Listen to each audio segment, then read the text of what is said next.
इस दोनों के मसले में भारत यानी इजराइल और ईरान के बीच भारत कहां दिखाई देता है, जाए तो किधर जाए। भारत अगर खुले तौर पर यूनाइटेड नेशन के जनरल असेंबली में वोटिंग में और गजा में युद्ध विराम, तत्काल युद्ध विराम के लिए 12 जून को वोटिंग थी। कई बार हम लोग इसी मंच से उसकी बात कर चुके हैं और भारत उन 19 देशों में दिखा जिसमें जिन लोगों ने वोटिंग में भाग नहीं लिया, मतलब भारत भाग गया वहां से। ये अपने आप में ये कहने में शर्म आती है, इसलिए वहां पर कोई देश, हमारे देश में नरेंद्र मोदी की सरकार है कि इंडिया गठबंधन के किसी और नेता का सरकार है, ये की सरकार है, ये नहीं है। मामला हिंदुस्तान का है। और ऐसे में अगर आपको चूज करना पड़े, पाकिस्तान तो खुले तौर पे, अगर पाकिस्तान के हवाले से ईरान कह रहा है कि पाकिस्तान परमाणु हमला करने तक के लिए तैयार है इजराइल पे, हमें परमाणु मदद करने के लिए तैयार है, हालांकि पाकिस्तान की तरफ से इसका खंडन आया है, फिर भी अगर यह बात आ रही है ईरान की तरफ से, तो आप सोचिए कि ईरान का भरोसा पाकिस्तान पर हमसे ज्यादा है, तब तो वो खुल के पाकिस्तान का नाम ले रहा है, लेकिन भारत का अभी तक नाम नहीं लिया। व्यापार ही सही, चलिए व्यापार की ही बात कर लेते हैं सुनील जी। न ट्रंप साहब भी व्यापार करना चाहते हैं, मोदी जी भी अपने 2 व्यापारी साथियों का साथ देना चाहते हैं, तो फिर व्यापार के लिए ही कर लो ना, साथ दे दो। वो भी नहीं दिखाई देता। सुनील जी। धन्यवाद राजीव जी। अगर आप व्यापार की बात करेंगे तो इजराइल की मजबूरी है भारत के साथ रहना, भारत की मजबूरी नहीं है। भारत अरबों रुपया देता है, उससे हथियार खरीदता है। ये स्थिति है कि भारत इजराइल से भारत को ढेर सारे व्यापारिक लाभ है। तो ये, लेकिन ईरान के साथ भारत के परंपरागत संबंध है, और उन संबंधों का आकलन आप इस आधार पर कर सकते हैं कि भारत की आज़ादी 1947 में मिलने के बाद कुछ ही वर्षों के भीतर भारत और ईरान के बीच में एक बहुत ही सहयोग के समझौते हो गए थे। इस देश का कोई ऐसा प्रधानमंत्री नहीं हुआ है, 2 प्रधानमंत्रियों को छोड़कर, और हाल का कोई प्रधानमंत्री नहीं है, चाहे नरेंद्र मोदी जी हो, चाहे इनके पहले डॉक्टर मनमोहन सिंह जी हो, उनके पहले अटल बिहारी वाजपेयी जी हो, उसके पहले नरसिंह राव साहब हो। कोई प्रधानमंत्री ऐसा नहीं रहा जो उसने ईरान की यात्रा न की हो। शुरुआती दौर में लाल बहादुर शास्त्री नहीं गए हैं, उनका बहुत ही छोटा सा कार्यकाल था, और एक राजीव गांधी नहीं गए। बाकी कोई सबके सब प्रधानमंत्री ईरान जाते रहे। जब वो माने ईरान के नाम से नहीं जाना जाता था, तब भी भारत के साथ उसके सच्चे संबंध। ईरान राज्य तो देश बहुत बाद में बना। तो एक सांस्कृतिक संबंध है, पीपुल टू पीपुल कांटेक्ट है। पूरे अरब जगत में भारत के लाखों लोग रोजगार में हैं, शिक्षा के क्षेत्र में हैं, अध्ययन अध्यापन में हैं, बड़ी संख्या में लोग वहाँ काम करते हैं। उतनी बड़ी संख्या में क्या उसके बहुत ही छोटा सांसद जो इजराइल में है। इजराइल एक सत्तावादी देश है जो विस्तार में विश्वास करता है, जो सत्ता को मजबूत करने में विश्वास करता है, मानवीय अधिकारों को मजबूत करने में विश्वास नहीं करता।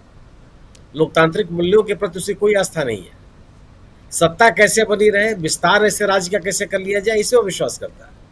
जो हमारे परंपरागत मूल्य और विश्वास के आधार भूमि रही है, उससे भी हम इजराइल के नजदीक नहीं। इजराइल के साथ जाकर के आप, हो सकता है कि सत्ता को मजबूती मिलती हो सकता है कि तंत्र को कोई मजबूती मिलती हो, लेकिन अगर आप व्यवस्था की जहां तक बात करेंगे, मानव मात्र की बात करेंगे, अपने नागरिकों के हितों की बात करेंगे, तो वो नहीं मिलता। ईरान से मिलता है। हम और इसीलिए लगातार हम ईरान के साथ हमारे संपर्क बने रहे। आज ये बात कई लोग ये तर्क देते हैं कि भी हाल का जो भारत पाकिस्तान का संघर्ष था, उसमें इजराइल साथ था। क्या कहा इजराइल ने? क्या इजराइल ने पाकिस्तान के खिलाफ हमारे सैन्य कार्रवाई का समर्थन किया? क्या बयान आया था? यही तो बयान आया था उनका कि आतंकवाद के खिलाफ हम भारत के साथ हैं। तो कौन कह रहा है कि आतंकवाद के खिलाफ हम भारत के खिलाफ हैं? कोई ऐसा देश आया है क्या? तो जो ये तर्क देने वाले लोग हैं, वो ये बताओ कि वो किस तरह का इजराइल का बयान है। हर व्यक्ति इस तरह का बयान देता है कि हम आतंकवाद के खिलाफ, इसमें कोई नई बात नहीं है। सवाल इस बात का है कि आज का जो अंतर्राष्ट्रीय स्थिति है, इजराइल जो कर रहा है पूरे इलाके में, वो लगातार स्थिति है कि केवल और केवल दक्षिण एशिया की स्थिति, पश्चिम एशिया में विध्वंस की स्थिति है। गाजा में जो हो रहा है, क्या इसका कोई समर्थन कर सकता है? ईरान को लेकर के इजराइल की स्थिति ही होगी। ईरान को लेकर के उसको ये लगा कि वो जो पुतिन साहब को लग रहा था यूक्रेन के बारे में लेके कि 24 घंटे के भीतर वो इस लड़ाई को जीत लेंगे, वही एक मिस कैलकुलेशन कर सकते हैं आप ईरान को लेकर के इजराइल का होगा। इजराइल को करते उम्मीद नहीं थे कि ईरान इस तरह से प्रतिकार कर सकता। इसकी वजह है कि अब तक इजराइल किनसे लड़ता रहा? वो लड़ता रहा हमास से, वो लड़ता रहा हिजबुल्लाह से, वो लड़ता रहा हूती से। ये जो नॉन स्टेट ऑर्गेनाइजेशन है, किसी देश के साथ बड़े लंबे समय के बाद इसको संघर्ष करना पड़ा, जिसकी पूरी की पूरी सेना है, और वो एक ऐसा देश है जो इराक के साथ कई वर्षों तक लड़ाई लड़ चुका है। तमाम आर्थिक प्रतिबंधों के बावजूद अपनी स्थिति को मजबूत किए हुए है।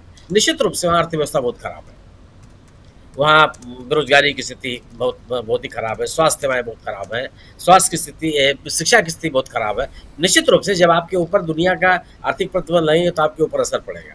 लेकिन ईरान ने कभी सरेंडर नहीं किया, और आज जो उसका परमाणु का कार्यक्रम है वो कोई 1-2 साल का है क्या? कई साल पुराना उसका कार्यक्रम है।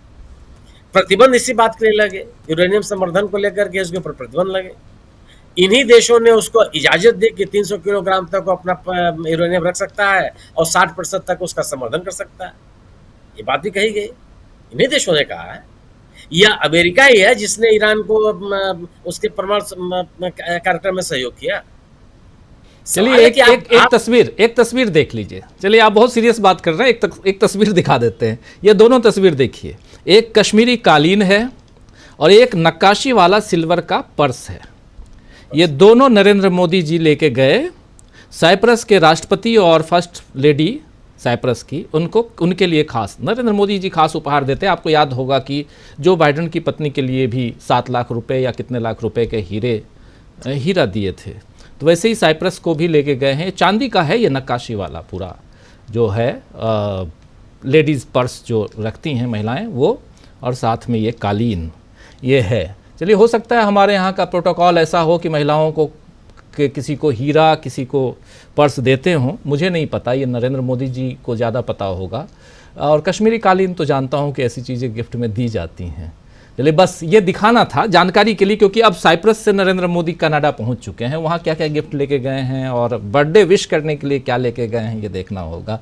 आपको बता दूं दोस्तों कि डोनाल्ड ट्रंप साहब अभी 2 दिन पहले ही अपना बर्थडे मनाए हैं, तो इसलिए बर्थडे विश की बात मैं कर रहा हूँ, क्योंकि सोशल मीडिया पर कहीं ये खबर दिखी नहीं कि नरेंद्र मोदी ने डोनाल्ड ट्रंप को विश किया है, जबकि व्लादिमीर पुतिन ने फ़ोन करके उनको विश किया था, जानकारी के लिए। लेकिन सुनील जी, अपनी बात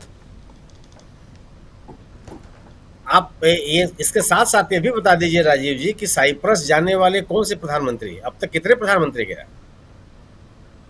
किस तरह के हित में साइप्रस के साथ भारत के रहे हैं। सवाल ये है कि आप अगर केवल इस बात का उल्लेख करना है कि पहले प्रधानमंत्री हैं, दूसरे प्रधानमंत्री हैं जो इस देश की यात्रा की है, बात दीगर है। हमको अपने संसाधनों का भी ख्याल रखना होता है और अपने डिप्लोमेटिक जरूरतों का भी ध्यान रखना होता है। अब इसकी व्याख्या ये की जा रही है कि साइप्रस के ऊपर तुर्की की निगाह बनी हुई है, तुर्की से उसके संबंध बड़े खराब है, तुर्की को संदेश देने के लिए साइप्रस गए। अरे तुर्की को आमने सामने खड़े को संदेश दे दीजिए, घूम करके संदेश देने की आवश्यकता है। हमारी स्थिति तो यह नहीं है कि हम कहीं बैकडोर से किसी कोई संदेश दें। क्या तुर्की को आमने सामने संदेश देने की स्थिति में आप नहीं है कि साइप्रस जा करके आप कुछ संदेश देना चाहेंगे? जहां तक उपहार का लेन देन का सवाल है, लोग देते रहे लेते रहे हैं, लेकिन मेरी जानकारी, मेरी स्मृतियों में नहीं है किसी पूर्व प्रधानमंत्री ने इतने महंगे उपहार किसी अपने दौरों के दौरान दिए। ये भी है, हो सकता है कि प्रधानमंत्री जी दुनिया को बताना चाहते हैं कि हम कितने प्रगति की है, हमारी अर्थव्यवस्था कितनी है। ये इस पे सवाल एक खड़ा होता है, इसकी तारीफ की जानी चाहिए। हो सकता है। अब सवाल है कि ईरान के परमाणु संवर्धन कार्यक्रम को की शुरुआत अमेरिका ने की है। आप जब चाहेंगे तब उस देश को अपने इशारों पर नचाते रहेंगे। अगर आप वो देश आपको स्वीकार नहीं करेगा तो आपसे खिलाफ सैन्य कार्रवाई करना शुरू कर देंगे। चुनी हुई सरकार को गिरा करके रजा पहलवी की सरकार बनाई गई थी। पहलवी की सरकार के खिलाफ विद्रोह करके नई सरकार आई। अगर पहलवी की सरकार को भी अगर अमेरिका चलने दिया होता तो क्या इस्लामिक क्रांति की नौबत क्यों आती? इस्लामिक क्रांति की स्थिति क्यों बन गई वहां? क्या उसमें पश्चिमी देशों का की भूमिका नहीं है? अब अगर वह देश अपना काम कर रहा है, तो आप कह रहे हैं कि आप परमाणु हथियार नहीं बना सकते, तो परमाणु हथियार इजराइल क्यों बना सकता है? किस इजराइल को क्यों जरूरत मिलेगी? इजराइल के ऊपर दबाव क्यों नहीं होना चाहिए कि वह दुनिया के सामने अपने परमाणु कार्यक्रम का निरीक्षण करावे और अपने परमाणु आयुधों को नष्ट करे? आप अपनी पसंद के अनुसार दुनिया चलाना चाहते हैं, एक तरफा कैसे चलेगा? और अगर कोई देश अपना कार्यक्रम चला, ईरान ने नहीं कहा कि हम परमाणु बम बनाएंगे, उन्होंने शांति काल के लिए, शांति के प्रयोग के लिए हम अपना यूरेनियम का कार्यक्रम, परमाणु कार्यक्रम संचालित कर रहे हैं, तो अनुमति नहीं दी जाएगी उसको। और आप ईरान, रूस और यूक्रेन के युद्ध ने तो दुनिया के तमाम देशों को परमाणु बम बनाने के लिए प्रेरित कर दिया है। अगर ये यूक्रेन ही है, यूक्रेन ने भी तो अपना परमाणु कार्यक्रम बीच में रोक दिया था। अगर उसके पास परमाणु बम होता तो क्या रूस की हिम्मत थी क्या कि उनके ऊपर हमला कर देते हो? तमाम देश सोचने लगे हैं कि हमारे परमाणु शस्त्र संपन्न होना चाहिए। एक पूरी की पूरी दुनिया जो परमाणु शस्त्रों के खिलाफ एक अभियान चलाई, वैचारिक स्तर पर तमाम दुनिया के देश इसके लिए तैयार हुए, समझौते कराए गए, तमाम दुनिया के देश उस समझौते में शामिल हुए, और आज स्थिति यह बन गई, पश्चिमी देशों ने और अमेरिका ने मिलकर के बना दिया, जिससे रूस भी शामिल है, कि आप तमाम देशों को इस बात के लिए मजबूर कर रहे हैं कि परमाणु निशस्त्रीकरण का जो फार्मूला था वो पूरी तरह से फेल कर गया, कि जो छोटे विकसित, विकासशील, अविकसित और पिछड़े देशों को एक सुरक्षा का आश्वासन बड़े देशों के माध्यम से, दुनिया के देशों के माध्यम से मिल रहा था, उसको पूरे के पूरे इस परंपरा को आपने तोड़ दिया। जी, आज स्थिति है ईरान के सामने, ईरान की स्थिति हो गई है कि ईरान की मजबूरी है वो कि अपने कार्यक्रम को चलावे। इजराइल को स्थिति ये उम्मीद नहीं थी। इजराइल को यह लग रहा था कि वह पूरी तरह से ईरान को बर्बाद कर देंगे और ईरान को लेकर के जो अरब देश है उसमें भी बंटवारा हो जाएगा। वो स्थिति तो नहीं आई। आखिर जो ईरान से मिसाइल चल रही हैं, कोई दोनों देशों के बीच में सीमा तो मिलती नहीं है, वह कुछ देशों के ऊपर से जा रही है। तो क्या वह देश अपने सीमा, अपने इलाके का प्रयोग करने नहीं दे रहे हैं? ईरान को सहयोग नहीं कर रहे हैं? जॉर्डन सहयोग नहीं कर रहा है? आपने तो कैलकुलेट ही किया था ना कि सिया सुन्नी का झगड़ा होगा, अरब देशों के बीच ईरान की लोकप्रियता है नहीं, ईरान एकदम किनारे हो जाएगा, तमाम अरब देशों के बीच विभाजन हो जाएगा और पूरे का पूरा खुला मैदान मेरे लिए होगा, जैसा चाहेंगे वैसा ईरान को हम बर्बाद कर देंगे। आप वहाँ के राजनयिकों को, वहाँ के सेनाध्यक्ष को, वहाँ के वैज्ञानिकों को मार डालेंगे यह बताने के लिए कि नहीं हम इतने ताकतवर हैं कि जब चाहे जिसको मार डालें और जब चाहे वहाँ तख्ता पलट दें। दरअसल यह पूरा का पूरा संघर्ष ईरान में व्यवस्था को बदलाव की है, ईरान में के वर्तमान तंत्र को बदलने की कोशिश है, क्योंकि ईरान का जो आज का वर्तमान तंत्र है, खेमनेई सरकार जो है, वह इजराइल के अस्तित्व को स्वीकार ही नहीं करती और इजराइल के साथ किसी भी संघर्ष के लिए तैयार है। वह इजराइल को मुंहतोड़ जवाब देने के लिए तैयार है। वक्तव्य के स्तर पर भी वो कभी भी कोई सकारात्मक बात इजराइल को लेकर के नहीं करती। यह बेचैनी इजराइल की है। इजराइल और यूएस दोनों मिलकर के जो तमाम देश ऐसे थे जिनको उन्होंने न्यूट्रलाइज कर लिया इजराइल के पक्ष में, वो उतने आक्रामक नहीं रह गए जो आक्रामकता उनके साथ थी। और यह चुप्पी गाजा को लेकर के उनकी चुप्पी इस बात को संकेत करती है। जी बिल्कुल। तो आज इस बीच में स्थिति हो गई कि इजराइल की स्थिति हो गई है कि अब युद्ध इस मुकाम में पहुंचा है कि यूएस का अगर सहयोग इजराइल को खुल के नहीं मिलता तो इजराइल को समर्पण करना पड़ेगा। बिल्कुल, उनको बैकडोर से समझौते करने पड़ेंगे, क्योंकि ईरान झुकने के लिए तैयार नहीं है। भारत को अपनी भूमिका तय करनी पड़ेगी। मेरा अपना मानना है कि भारत जो अपनी बात कहता रहा है शांति के लिए, निश्चित रूप से आप शांति की अपील कीजिए।